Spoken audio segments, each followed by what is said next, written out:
Any manufacturer of any product will tell you that they'll sell that product at whatever price the market will stand, whatever people will pay, and that's fair enough. That applies to cars as much as anything else. But what if we don't want to pay that price? It's now a fully integrated European market, so we can go wherever we want to buy whatever we want. And if I want to go to Belgium to save thousands of pounds on my new car, there's nothing to stop me. So that's exactly what I'm going to do. That's why I'm here, almost at the feet of the White Cliffs of Dover, at a horrendously early time of the morning. My hotel from last night is over the road, and my ferry awaits over there, because we're off to Belgium, and we're going to save money on our car, we hope. Of course, we're given all sorts of reasons for the enormous disparity in car prices across Europe and in the UK. For instance, manufacturers will tell us that in the UK we have our own specific specifications. Yeah, so an extra couple of square feet of velour and an electric window is worth thousands of pounds. Also, they'll say it's complicated because of the badge difference, for instance, Vauxhall and Opel. Yeah, is it really that complicated to mean it's going to cost thousands of pounds more per car? Or is this just an excuse that fudges the issue and makes it too complicated for us to understand why we, the buyer, are being ripped off?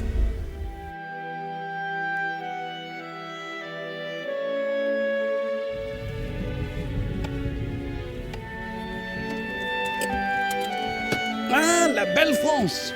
We've arrived. Another factor that does add to the artificial inflation of the prices we pay in the UK for our cars is our love of the company car. Manufacturers offer enormous discounts to fleet buyers for company cars in return for them purchasing huge numbers of cars. That's good for the manufacturers. It ups their share of the volume of the entire market. It establishes them in the marketplace. But it's bad for us as private buyers because we indirectly subsidise the enormous discounts that they're offered. That pushes up the price that we have to pay in the UK. I don't like it. Oh dear.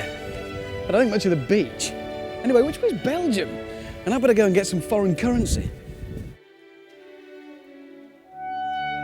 Or they'll tell us that it's down to fluctuations in the exchange rates. Well, sure, it's going to have an effect, but can it really account for that much money per car?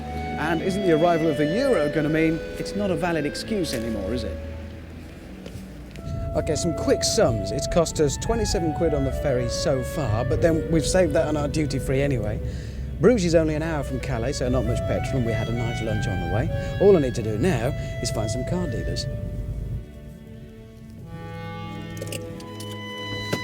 Now, we've had word that Rover dealers in Europe are quite happy to sell UK buyers a right-hand drive version of any Rover, thus offering considerable savings.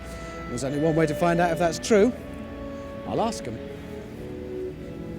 Philip, if I come here from England and say to you as a Rover dealership, can I buy a right-hand drive car?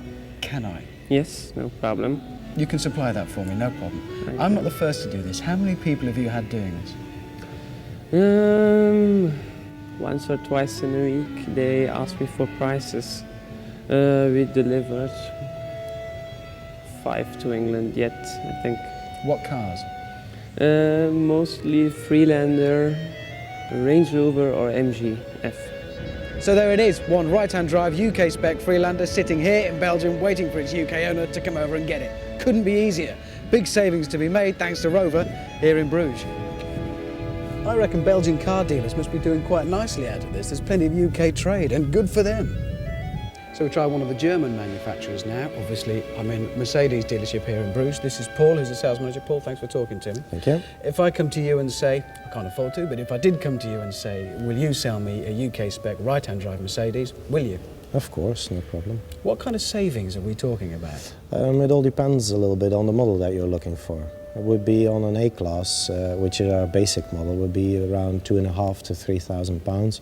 It can go up to £10,000 on the more expensive models.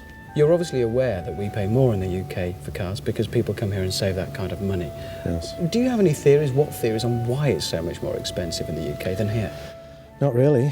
Basically, it's the same car, so apparently it all has to do because of the specificity of the English market. It seems to be that you have a market with a lot of big fleets buying cars at lower, better prices, and then that people who buy them as an individual maybe pay the difference for the fleet services. Well, it couldn't be much easier than it has been so far. Let's try BMW. There's one over here somewhere. I don't can't believe it. I've just seen an M Coupe in there for the same money as a Fiat Coupe. Nearly every car in there was already right-hand drive anyway for export to the UK for UK private buyers. So some people have obviously sussed this already. Well, they couldn't have been more helpful, but I'm on an even tighter budget than that. So I need to spend less. And we've got a Citroen one over here, so let's see what they can do for us. This is every bit as easy as buying a car in the UK. They seem to speak better English anyway. This is a Citroen dealer I'm outside now, and they'll sell you this car that we drove down in today, a Citroen Saxo VTS 1.6 16 valve. It's a little flyer. They'll sell you it in absolute UK spec down to the last wheel nut, right-hand drive, for a shade under £10,000. And wait for this, they'll discount it by another 8%. Pay your VAT and you've got a VTS for about £10,000. It's unbelievable. That's second-hand money. Where's my checkbook? I had heard that there might be problems in coming over here to buy a car and take it back to the UK. But in every single dealership that we visited today, it couldn't have been easier. They couldn't have been more friendly. And I would say, don't even think about the money you spend to get here to Bruges. I've had an absolutely great day. The place is beautiful. The buildings are stunning. There's bridges everywhere. And even some of the Belgians are nice to look at too. And those savings to be made are enormous. There's nothing to stop you coming over here to Belgium or anywhere else in Europe to buy a brand new car for second-hand car money. We reckon that with pressure from the press and the public, it'll be 2 years max before UK prices are brought down and forced into line with the rest of Europe. Mind you, a salutary note, if that does happen, don't forget, that will bring down the resale value of your car when you come to sell it on second hand.